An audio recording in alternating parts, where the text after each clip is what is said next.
encounter. But let's start first of all with what's in the textbook, which in a general sense talks a lot about the problems of obesity. Today's chapter is weight management, which includes overweight, obesity, and even underweight. We do have some clients occasionally who come to us with those kind of issues. I've got one currently now. So very different, but that still needs to be looked at and addressed appropriately. But let's look at overweight and obesity, and from just kind of a sociological perspective, try to understand it. Because Tyler, one of my big life missions, and I think this comes from just having been around for a few decades and raised kids and all that, is to become less judgmental about everything.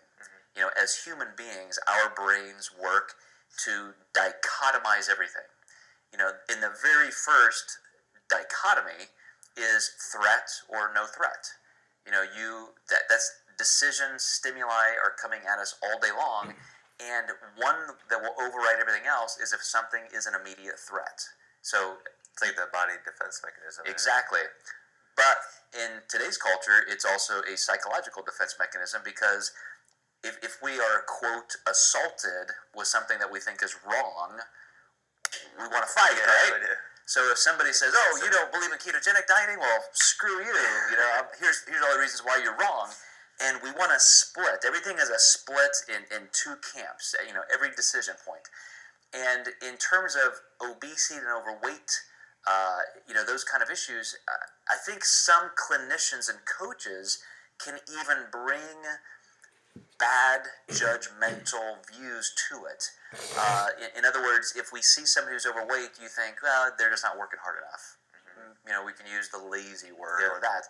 And dude, that's just so genetic. Like, some people from the womb have more body fat cells in their body. That's just totally true. And more body fat cells in the body. People have been measured at 15 billion to 150 billion body fat cells, a range of tenfold. You can even proliferate more body fat cells a little bit easier than people once thought.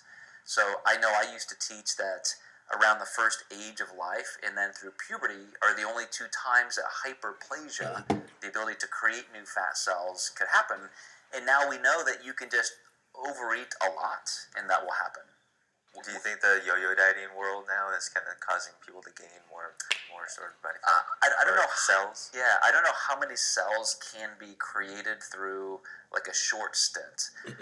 I know if somebody, for example, were to, in the course of a year, gain 100 pounds, that happens. Depression, life change.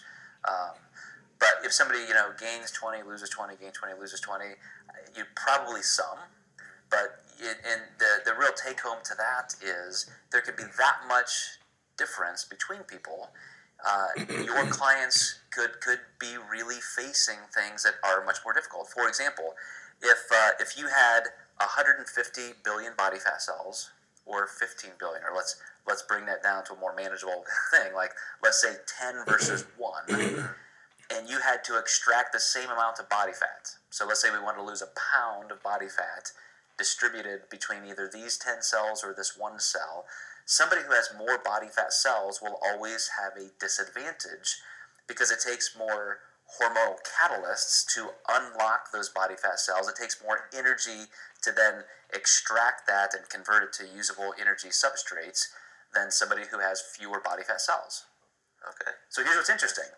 You can take somebody who's kind of an ectomorph, so somebody who's typically kind of lean by nature, but then they've gained some body fat. Maybe just through midlife, they've got kind of a beer gut. Like me, well, not the beer gut, but like me, the ectomorph, and yeah. I can gain some body fat. So you can gain some body fat, and you can look thicker and all that, but then you can lose it faster than most people, and then you can still look incredibly lean. So contrast that with me, like, I'm the hippopotamus, you're the cheetah. As soon as I gain a pound of body fat, I've got like flab. You gain 20 pounds and you still got abs. And that's a total difference in body fat cell distribution and genetics. So all of that, guys, to say that when you're looking in the textbook, section 1, 2, 3, the causes of overweight and obesity, the problems of overweight and obesity, look at some of the physical causes, some of the environmental causes. It's very um, kind of in vogue. You talk about food deserts, lower socioeconomic groups of people don't have access sometimes to healthier food. Um, some people would argue that like you can always go somewhere and get some healthy food. Yeah. They say that healthier food is more expensive than the average. Compared to getting, if you go to McDonald's, if you get a salad compared to the dollar menu, if you're on a strict budget, a lot of people just shoot for just budget Dude, only. I could feed my whole family, Yeah. 4 kids, for $10. It's crazy that the world McDonald's. is really moving towards healthy is expensive. Yeah. A lot of areas, but you really can if you navigate and you really look around and search. You can find some really good deals on. And those are things that you guys should be aware of in this section. That's what I want you to really understand is that, don't look at this as, first of all, judgmental. Look at it with compassion, look at it with understanding and empathy, and really try and understand what each client is dealing with. We're kind of contrasting, different people from, poor genetics to better genetics in terms of body composition, maybe economic class, that kind of thing. But even just psychologically, you don't know what people grew up with. Exactly. You could have somebody who you think by every measure is fine, and you don't know that their mother was just berating them their entire lives with food image issues or body image issues. And those are things to work through. A lot of that doesn't come out initially, unless they're really open and tell you that. But some of that doesn't come out until later on, when they start to trust you more and open up. And then you start to realize, like, oh, okay, this is like really, really deep. And so it's deep rooted. So they might have lived their whole life like this. They don't know anything else different. They might not have ever had anybody in their life that was actually supportive and wanted to help them. And that is so important. We talked about this in one of the very first videos, how during the interview process, it's one human having a conversation with another. It's not just checklists and getting the right information. And just before we started this video, we were talking about clients who become friends, or sometimes you don't want them to be quite as friendly, but they become part of our orbit. And for you to help them professionally, instead of just writing cookie cutter plans and thinking that it's just all about work, it's all discipline, that's the only problem. There are multiple layers to this. But I do want to transition over to some of the biochemistry that you're going to see in those first 3 sections, which I already mentioned, fat cell hyperplasia and things like that.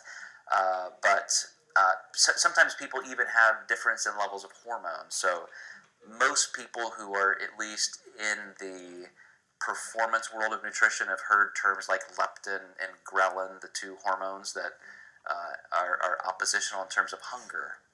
So when body fat cells reduce down to a certain volume, so body fat cells can store more body fat and they can shrink. That's the difference between hyperplasia, which is building more body fat cells, versus just shrinking or expanding through fat storage.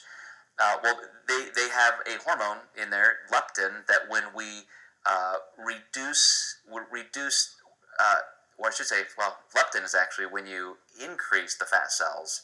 Leptin signals you to be full, to actually decrease your appetite, and that's a direct hormone messenger right there in the fat cell.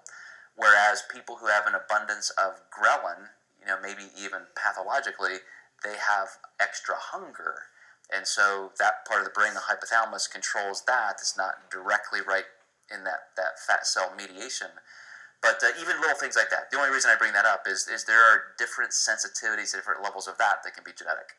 Now, do you find that more in one way or the other for obese people, where their ghrelin and leptin's probably really high, but if they're eating a lot, is their ghrelin usually kind of off there than normal? Because usually ghrelin kind of goes down as leptin's up, right? Right. Yeah, they're definitely oppositional. That's an interesting question.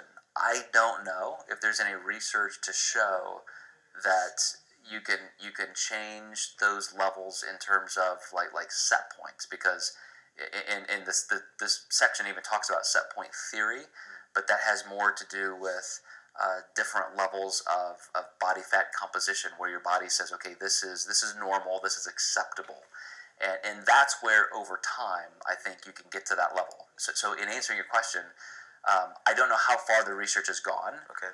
and it's still controversial. So some people would argue that set point theory is kind of a myth, that doesn't change. You've got your genetic DNA, and that's just what you're stuck with. But I think over time, if there's kind of a meeting in the middle, it's that even if those set points don't change objectively permanently, you become used to them. So I'll give you an example, and I think you'll resonate with this. Think of when you're leaner. You've been dieting for a contest or a weight class for powerlifting or something, and you say, "This is fine. I feel great." And then all of a sudden, you gain 10 pounds, and you're like ravenous, and you're hungry. And you're like, "Man, I can't believe I was missing this food. I feel so much better. I feel stronger." Uh-huh. But you felt okay at the other end as well. Yeah. You just got used to it. Just kind of adapted and just said, okay, that's just kind of the way it is. Just kind of accepted it. Now, like I was telling you yesterday, when I got past that point just a little bit is when I started feeling like hell. And that was really like that point too far. Too lean. Yeah, that's where it's there's like a fine line it becomes, and then you realize that like as you start eating more, my body likes to sit at a certain point. It's like the set point. Exactly. Yeah. And that's a perfect articulation of that, is that you have a set point either way. I mean, you have a place where your body is maximally efficient and healthy, and so homeostatically it kind of pulls you there. If you're starving below that, you're creating forces that want to pull you back up, and that's where hunger is going to increase, ghrelin is going to increase. But interestingly, and I think Dr. Sears of the Zone fame and books, he talked about this set point that kind of pulls people back in this way. Like, your body really doesn't want to be obese. You can store as much body fat as you genetically can store, but as soon as you just start eating moderately, you start losing like crazy. And I've done this with a lot of morbidly obese clients, where just by eating a pretty normal diet, this is not suffering at all of a sudden they're losing 10 pounds their first week, 5 pounds their second week. I had a couple, this cute little old couple. They were farmers from Indiana, and they were as round as they were tall. I mean, they were just very large, obese people.